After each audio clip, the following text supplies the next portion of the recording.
Hi friend, কেমন আছেন আপনারা? Good evening. আশা করি সবাই ভালো আছে। আমি খুব ভালো আছি। সন্ধ্যা হয়ে গেছে, তাই আমরা এখনো বই নিয়ে বসেছি, মা মনসা পড়তে বসেছি। আশা করি আপনারা ভালো লাগলে লাইক কমেন্ট শেয়ার অবশ্যই করবেন। আমরা পড়তে থেকে আপনারা শুনতে থাকুন। ওকে,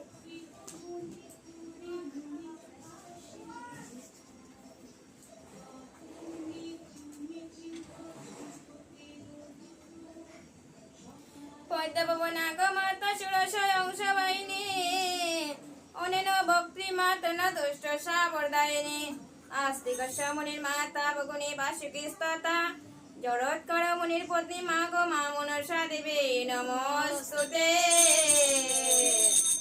গো মা মনসা দেবী নমস্তুতে। নারায়ণ নমস্কৃতং নরচৈবং নরোত্তমং দেবী সরস্বতী তত যত জয় মোদের হয়ে।